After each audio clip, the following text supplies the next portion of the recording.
Back to my channel. সবাই তোমরা কেমন আছো? আশা করছি সবাই খুব ভালো আছে, আমিও খুব আমরাও খুব ভালো আছি। তো যাই হোক, ফার্স্টেই জানাই সকলকে হ্যাপি হোলি। তো আজকে হোলিতে তো অনেক কিছু প্ল্যান হয়ে গেছে কালকে রাত থেকে। অলরেডি সমস্ত কিছু কিনে টিনে নিয়ে ওরা চলে এসছে, বাচ্চারা রং, তারপরে এই দেখো এরকম চুল, তারপরে অনলাইনে এইরকম ড্রেসগুলো ওদের জন্য অর্ডার দিয়েছিলাম। তো যাই হোক, খুব মজা হবে আজকের দিনটায়। তো সকাল থেকে আমরা কি করি, সকালে তো অনেক প্ল্যান আছে যে দীঘায় ফার্স্ট করেই আমরা বেরোবো। তো দেখতে থাকবে পুরো ভিডিওটা, একদম স্কিপ করবে না, ফার্স্ট থেকে লাস্ট অবধি আমরা কি করি। আজকে অনেক ভোর উঠেছি, কারণ ঘরের অনেক কাজকর্ম রয়েছে, সেগুলোও সেরে ফেলেই তোমাদের সাথে একটু আবিরগুলো শেয়ার করছি। এই যে আবিরগুলো দেখছো, এগুলো হলো অর্গ্যানিক আবির। এগুলো কিন্তু একদম পিওর ন্যাচারাল ফ্লাওয়ার দিয়ে মানে তৈরি করা। এই আবিরগুলো কিন্তু বাচ্চাদের, বড়দের সবার স্কিনের পক্ষে খুবই ভালো, কোনো সাইড এফেক্ট নেই, পুরো হালকা একদম। জানো তো, আমি হাতে এগুলো দেখছি, কোনো ডাস্ট বা ওই ডেলাগুলো থাকে না আবিরের মধ্যে, যেটা একদমই নেই, খুব প্লেন, খুব সুন্দর এই আবিরগুলো। এই আবিরগুলো তোমার দাদাকে আর কি মেডিকেলের তরফ থেকে দেওয়া হয়েছে, তো সেগুলোই নিয়ে এসছে। আর সকালবেলায় আমি সব কাজকর্ম করেছি। আর এদিকে দেখো তোমাদের দাদাভাই কি করেছে, বালতিতে রং গুলে বাচ্চাগুলোকে দিচ্ছে। কি না, এই যে ওপর থেকে ছুটছে, আর যে হোয়াইট গাড়ি বা অ্যাশ কালারের যে গাড়িগুলো নিচ থেকে যাচ্ছে, ওদের ওপরেই ঠিক ফেলছে তাতান। মানে এত দুষ্টুমি বুদ্ধি, এইগুলো সব ওপর থেকে ছুঁড়ে ওদের কারোর গায়ে ফেলছে, এই সমস্ত করছে সকাল থেকে। আর এদিকে আমি যতটা পারছি কাজ গুছিয়ে রাখছি, কারণ সবাই আমরা মিলে দীঘা যাব। তো ব্রেকফাস্টও রেডি হয়ে গেছে। আমার ব্রেকফাস্টে আজকে ছিল মুড়ি আর ঘুগনি করেছিলাম সকালে উঠে, আর নারকেলটাও আমার ঘরেরই।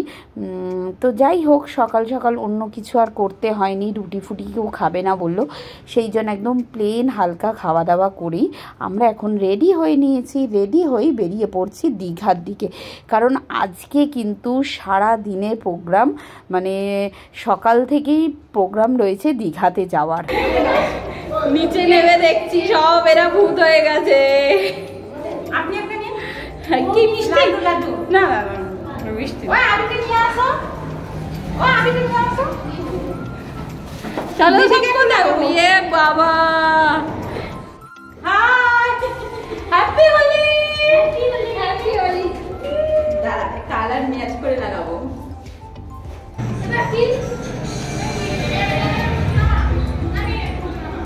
এসো দিদি,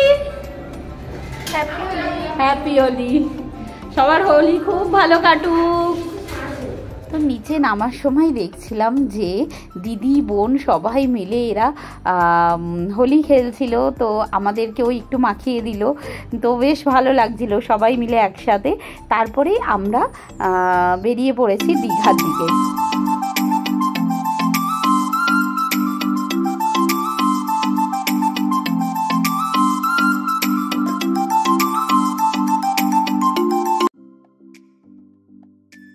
আর রং খেলার জন্য আজকে আমরা যাচ্ছি নিউ দীঘা সি বিচটায়, ওল্ড দীঘাতে নয়, কারণ নিউ দীঘাতেই কিন্তু বেসিক্যালি রংটা খেলা হয়। আর রাস্তা থেকে আস্তে আস্তে প্রচুর গাড়ি, মানে তোমরা ভাবতে পারবে না আমরা কতক্ষণ জ্যামে আটকেছিলাম। তো যাই হোক, আজকে যেহেতু আমরা নিউ দীঘার দিকে যাচ্ছি, তোমাদেরকে একটা জিনিস দেখাবো, যেতে রাস্তার ধারেই পড়বে, যেটা হলো জগন্নাথ ধাম, যেটা মানে দীঘাতে স্টার্ট হচ্ছে, আমরা সবাই জানি। তো চলো, ওটা কিন্তু এখনও অনেক কাজ বাকি রয়েছে, তবে যেটা হয়ে গেছে সেটাই তোমাদের সাথে দেখাই যেতে। এই দেখো, এটা হলো গেটটা, মানে এটা গেটটা রেডি হয়েছে, এখনও প্রচুর কাজ বাকি রয়েছে। আর পুরীর আদলে যেই মন্দিরটা করা হচ্ছে সেইটা হলো ওই যে দেখতে পাচ্ছ। চলো আমি যেতে দেখাচ্ছি, গাছগুলো আড়াল পড়ে যাচ্ছে। এই যে দেখো, পুরীর আদলে এই মন্দিরটা কিন্তু করা হচ্ছে দীঘাতে, এটাকেই বলে জগন্নাথ ধাম। তো আমরা এখন এসেছি ইন্ডিয়ান কফি হাউস, মানে এটা হলো এই জাহাজ বাড়িতেই আছে। তো ভাবলাম লাঞ্চটা করে নেব, তারপরে একবারে সমুদ্রে নামবো। আসলে যেহেতু অনেকটা বেলা হয়ে গেছে, প্রায় 12:30 মতন বাজে, কারণ আমরা যদি একবার জলে নেমে যাই তারপরে আর লাঞ্চের কথাও মনে থাকবে না, সাথে ছোট দুটো বাচ্চাও আছে, ওই জন্য আগে প্ল্যান করলাম লাঞ্চটা করে নেওয়ার জন্য। আর ইন্ডিয়ান কফি হাউস এটা হলো জাহাজবাড়ির ভেতরেই করা হয়েছে, এটাও কিন্তু নতুন খুলেছে, এর আগে আমরা আসিনি কখনো, এটা কিন্তু আমাদের কাছে ফার্স্ট টাইম। তো চলো ভেতরে যাওয়া যাক।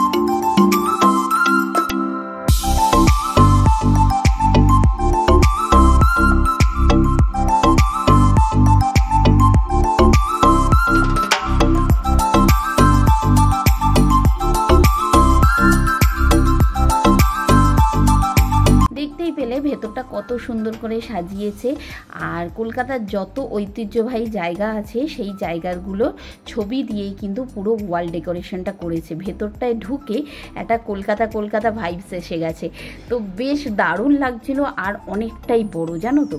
তো যাই হোক, আমরা লাঞ্চে নিয়েছিলাম ভাত, চিকেন, আর এদিকে ছিল তোমার একটা মিক্সড ভেজ, রোস্টেড পাঁপড়, আর এটা হলো ডাল। মানে আমি তো ফার্স্টে বুঝতে পারিনি, তো এটা ডাল। এবার কোথায় যাব? সাগর কিনারে, সমুদ্রে স্নান করতে চলো। তো লাঞ্চ কমপ্লিট করে নিয়েছি, করেই আমরা যাচ্ছি সমুদ্রের দিকে। লাঞ্চটা মোটামুটি ভালোই ছিল, খুব একটা খারাপ ছিল না, তবে তবু আমি বলবো যে লাঞ্চ ডিনার এই সমস্ত জায়গায়, মানে বিশেষ করে এই কফি হাউসের মতন জায়গায় না করাই ভালো। আমরা আজকে ফাঁকায় করব বলে তাই গেছিলাম। তো আর এইদিকে দেখো এই গ্রুপটা, এই রকম গ্রুপ যদি হয় তাহলে তো হোলি এমনিই জমে যাবে, তাই না? তো যাই হোক, লাঞ্চ তো করে আমরা চলে এসেছি, এসে দেখছি বেশ ভালো ভিড় চারিদিকে।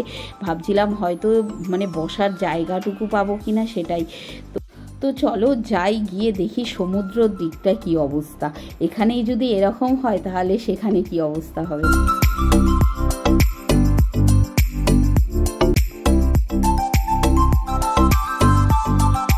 তো চলো আমরা এসে গেছি। এই দেখো কত ভিড়, দূরে জানি আমি ভিডিওতে দেখাতে পারছি না, দূরের লোকগুলো দেখো পুরো গিজগিজ করছে সব সমুদ্রের ওদিকে। তো সত্যি এক এক সময় মনে হয় যে যত ভিড় কি দীঘাতেই হয়? আর তোমরা বলো তো কমেন্টস করে, সত্যি কি তাই? যত ভিড় কি দীঘাতেই হয়, না পুরীতেও এরকম হয়? আমার ঠিক জানা নেই। তো যাই হোক, এই ভিড় দেখতে দেখতে আমি এখানে দেখতে পেয়ে গেলাম পেয়ারা মাখা, আম মাখা এই সমস্ত মাখছে, তো আমি একটা পেয়ারা মাখা নিয়ে নিয়েছিলাম।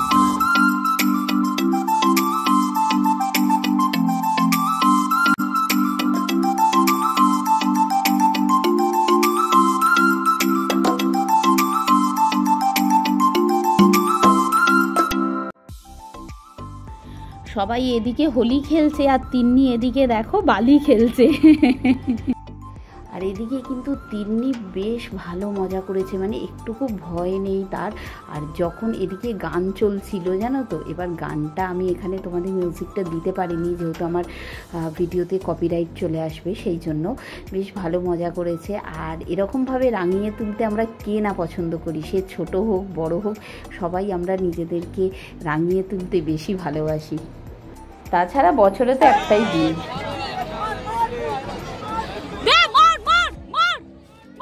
আর এটা কিন্তু তোমাদের দাদা ভাইয়ের হোলির ফাইনাল লুক, হাতে আবার মনের সুখে গানও গাইছে। তো যাই হোক, এই দেখো একটা সুন্দর স্টারফিশ পেয়েছি দেখতে। তো যাই হোক, অনেক মজা টজা হলো। এবার আমাদের সমুদ্রে নামার পালা। এবার দেখো সমুদ্রের চারপাশটার কি অবস্থা চারিদিকে, প্রচুর লোক এসছে, মানে সে ভাবা যায় না, দূর থেকে তো মানে কিলবিল করছে চারিদিকে, এত লোক।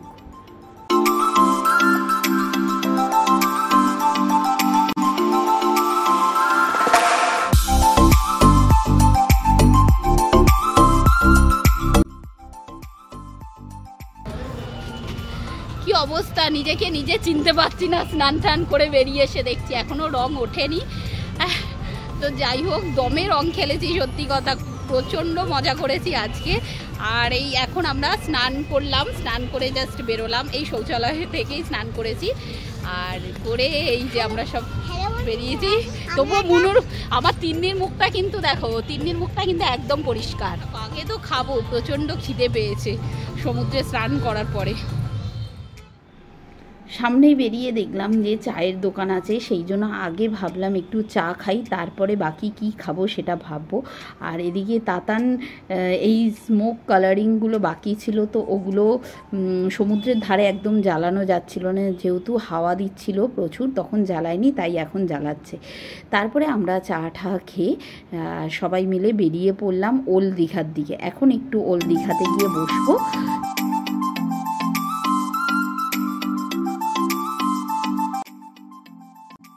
তো এখন আমরা চলে এসেছি ওল্ড দীঘাতে। আর ওল্ড দীঘার এই যে সুন্দর পার্কটায় বাচ্চারা খেলছে, আমি ওখানে দাঁড়িয়েছিলাম, তো কিছুক্ষণ বাদেই হঠাৎ দেখলাম আমার খুব চেনা চেনা কাউকে লাগছে। তো তারপরে ভালো করে দেখার পরে দেখলাম আরে এ তো সেই মানে আমার পুরনো দিনের বন্ধু, জানো তো, মানে পুরনো বলতে অনেক দিন পর, প্রায় হিসাব করে আমরা দেখলাম 16 বছর পর আজকে দেখা হলো। ভীষণ এক্সাইটেড ছিলাম, মানে এতটা এক্সাইটেড যে ওদেরকে আমি আর ক্যামেরা বন্দি করতে ভুলেই গেছি, তখন ভিডিও টোটালি করিনি বলা যায়। তো যাই হোক, জোরজার করে ওদেরকে আজকে ডিনারের জন্য নিয়ে এসেছি আমরা। আর তোমার দাদাভাই তো মানে একদম নাছোড়বান্দা, নিয়ে আসবেই। তো যাই হোক, আজকে ডিনারের জন্য ওদেরকে নিয়ে এসেছি। এই যে এই হলো শুভম, আর শুভমের সাথে ওর এক বন্ধু এসছে। তো সত্যি খুব ভালো লাগছে, আজকে কতদিন পর আমরা বসে একসাথে সবাই মিলে খাওয়া দাওয়া করছি। তো যাই হোক, এই অবধি ভিডিওটা আজকে শেষ করে দিচ্ছি। বাইরে প্রচণ্ড বৃষ্টি পড়ছিল যখন আসছিলাম, ফিরছিলাম বাড়িতে। তো আজকে ভিডিওটা কেমন লাগলো জানিও, ভালো লাগলে লাইক করে দিও, আর চ্যানেলে নতুন হয়ে থাকলে সাবস্ক্রাইব করে দিও। টাটা।